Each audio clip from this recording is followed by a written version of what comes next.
is everywhere. Evil is prominent. Evil is on the rise. Canada just announced that it's okay to have bestiality with your dog. No, you can't tell me that we ain't a new modern day Babylon, Sodom, and Gomorrah. Come on, right? And he's right about Canada, whose Supreme Court ruled in 2016 that most sex acts are not against Canada's bestiality law. They draw the line at penetration, which reminds me of Tom DeLay's warnings in 2015 that there was a move by forces within the U.S. Justice Department toward legalizing 12 perversions. You are aware of a Justice Department memo that says there will be an effort to legitimize or legalize bestiality, pedophilia, and, as you put it, perversions? That's correct. That's correct. Again, as I've asked you to consider, where would we be right now if Hillary Clinton had made it back to the White House? That decades-old warning from Weather Underground infiltrator Larry Grothwall was no joke. I ask, well, what is going to happen to those people that we can't re-educate, that are die-hard capitalists? And the reply was that they'd have to be eliminated. And when I pursued this further, they estimated that they would have to eliminate 25 million people. Re-education camps, extermination of those who resist their communist, satanic vision for the world, which would include legalizing bestiality and sex with children. I received a Twitter reply from Jay Libertas to my video, Their Biggest Fear Has Come True. Jay wrote, "Keep dreaming. Q is BS. Nothing has happened. Nothing will. Please, SGT, stop this shit. The Clintons will not go to jail or anyone else." But ironically, just 24 hours before Jay wrote those words, French police arrested former French President Nicolas Sarkozy for corruption. The allegation that he took millions from late Libyan leader Muammar Gaddafi. You know, the man Hillary bragged about killing. We came, we saw, he died. Incidentally, these are the same exact type of crimes that Charles Ortel has recounted were standard practice at the Clinton Foundation. The same Clinton Foundation which is now being investigated by the U.S. Department of Justice for pay-to-play donations, more commonly referred to as bribes. And friends, that would not be happening if the witch was in the Oval Office. And furthermore, when, if ever, was a former president of a first world Western nation arrested for anything? It's a sea change, friends, a monumental development. According to Brother Nathaniel Kapner, and I quote, Sarkozy was a puppet of the Rothschild-controlled European Central Bank, hell-bent on sacrificing France's sovereignty and the sovereignty of all European nation-states on the altar of a one-world government. And in 2008, Kapner wrote, given Sarkozy's Jewish family ties and his installment to the EU presidency, a Sarkozy-Rothschild connection can be demonstrated. The Rothschild and Citibank of Paris recently called upon Nicolas Sarkozy to facilitate a merger between two French utility companies. Sarkozy gave the final push to the merger, working closely with Rothschild banker Francois Perrault. 1 month after Sarkozy's election to the presidency of France in 2007, Sarkozy admitted that during the campaign he contacted his friend, Edward de Rothschild, the owner of France's Daily Liberation, to complain about a journalist's article about him. Edward de Rothschild proffered his empathy to Sarkozy, and no unfavorable articles appeared in Liberation again. So for those like Jay and so many others who have claimed the new boss is just like the old boss as it pertains to President Trump, I'm not sure you're really paying attention. Because the Walmart FEMA camps are still empty, Gitmo appears to be getting full, and a Rothschild puppet president is behind bars in France. Well, in the heat of the 2016 presidential election, Jim Comey calling this now infamous press conference regarding the Clinton investigation. Although we did not find clear evidence that Secretary Clinton or her colleagues intended to violate laws governing the handling of classified information, there is evidence that they were extremely careless in their handling of very sensitive, highly classified information. Well, now, in his new book coming out this week, the former FBI director explains his thought process at that time. But our next guest says that egregious move was just one of the many reasons the FBI botched the Clinton investigation. Joining us now is former special counsel to President Bill Clinton and the author of The Unmaking of the President 2016, Laney Davis. Laney, good morning. How are you? Good morning. Good morning. Fine. So you say that Sober.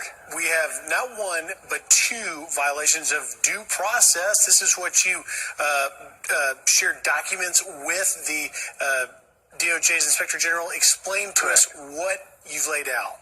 That quote is a firing offense. There isn't a federal prosecutor or a state attorney general or a state prosecutor that would say that a detective or an investigator, much less an FBI director, is allowed to characterize evidence without an indictment. There's an expression in the Justice Department: we don't shame without charging. James Comey violated that rule. He should have been fired then by Loretta Lynch and President Obama. Yet you were calling for James Comey's firing back under the Obama years. I want to remind our audience the James Comey letter back in October 2016 to Congress, which was the reopening of the Clinton email investigation. It says the FBI has learned of the existence of emails that appear to be pertinent to the investigation. I agree the FBI should take appropriate investigative steps designed to allow investigators to review these emails. You say that is one example of violating due process, right? More than yet, yes, it's a violation of due process to reveal what an investigator is doing in a federal investigation. It is also a firing offense to publicly reveal what you're doing in a criminal investigation. Deputy Attorney General Rod Rosenstein said it's a false choice to say conceal versus speak. A federal investigator must be silent before an indictment so someone can get due process. Moreover, Mr. Comey is lying when he said he was, quote, obligated to write that letter because he promised Congress. He now knows that that's a false statement. A knowing false statement is a lie. He knows all he said to Congress is, I will, quote, look at new information. He never said, I will turn over something to you where I haven't looked. Had he looked first, we now know it took 6 days to determine there was nothing there and Hillary Clinton would be president, but he's now lying on all his television interviews, including tonight on ABC, which I saw a clip of, where he says he was, quote, obligated to do so because he promised Congress. That is a knowing falsehood because he knows the facts, and I call it a lie. Laney, let me ask you, because James Comey also raises some questions about Attorney General Loretta Lynch. You actually say that she should have fired Comey. Is that correct? Well, she recused herself because of the unfortunate visit that occurred on the airstrip in Phoenix by President Clinton. But Deputy Attorney General Sally Yates on October 27th, 2016, could have picked up the phone and ordered Comey not to send his letter. She knowingly chose not to. And for the rest of her life, she will know it's on her hands that we have Donald Trump as president, because she could have ordered Comey not to send the letter. And Comey himself knew that he violated over 50 years of Justice Department policy by doing anything within 11 days of a presidential election that could impact the election. But you know what? Comey gets to decide which rules to follow and which rules not to. You know why? Because he's James Comey. And that should not be. He's an FBI director reporting to the Deputy Attorney General, the Attorney General, and the President. He's not a power unto himself. All right. Well, you mentioned that interview on ABC. It's airing tonight. George Stephanopoulos sitting down with former FBI Director James Comey. And in one of the questions, I don't know if you've seen this specific part, he asked James Comey about the decision to reopen the Clinton email investigation and whether or not the polling or thinking that Hillary Clinton was ultimately going to win had an impact on his decision. Let's play some of that. At some level, wasn't the decision to reveal influenced by your assumption that Hillary Clinton was going to win? It must have been. I don't remember consciously thinking about that, but it must have been, because I was operating in a world where Hillary Clinton was going to beat Donald Trump. It was a good question. What did you make of his answer, though? A lot of eyebrows have been raised from that. Only a narcissist who thinks he's above everybody and he gets to decide what to do would answer that way. And it's disgusting that we have an FBI director who puts himself above the law, above the Attorney General and the President. He gets to decide what's best for the country, that he didn't want Hillary Clinton to be elected without writing a speculative letter that 6 days later turned out to be about nothing. Look, I respect Comey for standing up to Donald Trump, who asked for personal loyalty, an offense against the Constitution, in my judgment. It's the only thing I respect about Comey.